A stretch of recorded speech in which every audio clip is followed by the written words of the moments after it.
And joining us now is Sheila Rosenblum, who operates the Lady Sheila Stables, and welcome to the show. Thank you. First off, Sheila, what did you think of the race at the Belmont Stakes? As I said, you were there. American Pharoah running away with it. It was unbelievable. I was one of the 90,000 people there to witness it, and we watched history the first time in 37 years. Could you believe that sound afterwards? Because I was there too, and I've never, it was like thunder to the heavens, as one person described it. We all had to pray for a moment and rehash it in our brains first, though. Did this really happen? Did we just witness it? And we did. It was incredible.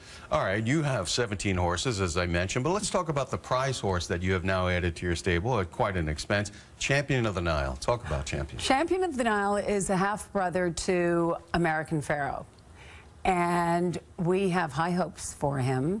He was named by Victor Espinosa a couple of nights before. You mean the jockey that wrote American Pharoah? I'm sorry for all of you who don't know. No, the jockey does, who happened to win the Triple Crown by accident. Third time was the lucky time. Well, now that's got to be a good connection right there, right? That is a good connection. I hope he realizes that his brother just made beyond a superstar of himself. Well, have you started racing Champion of the Nile, or when will you start racing him? He is on a galloping exercise program. He's 2 years old, so he's got a couple more months toward a year. 3-year-olds are when they do the Derby, and we have a lot of dreams for him. Now, you've had some success, quite a bit more recently, since you switched trainers. Talk about that, Linda Rice. I've had a heck of a lot of success in the last 2.5 years.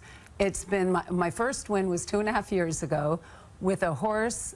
I brought Linda 7 horses that I'd never had a race. Because before you hired Linda Rice right here that we see in this photo, you weren't having much luck, right? No, I did not. No.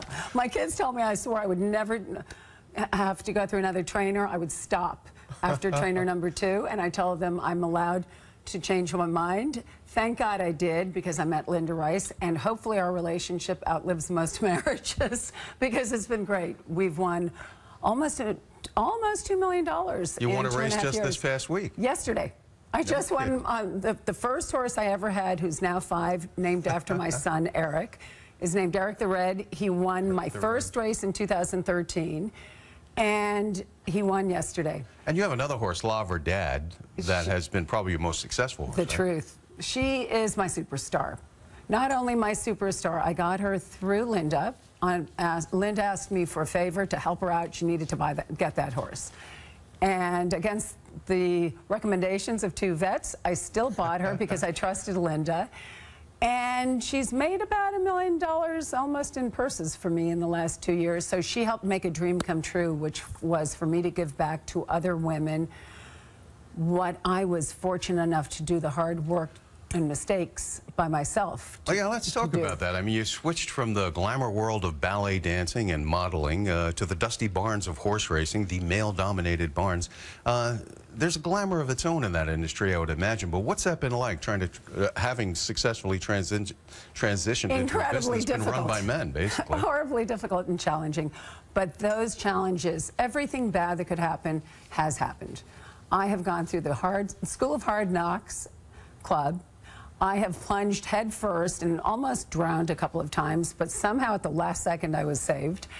And by the sheer difficulty, it made me persevere and more passionately in love with the beauty of racing.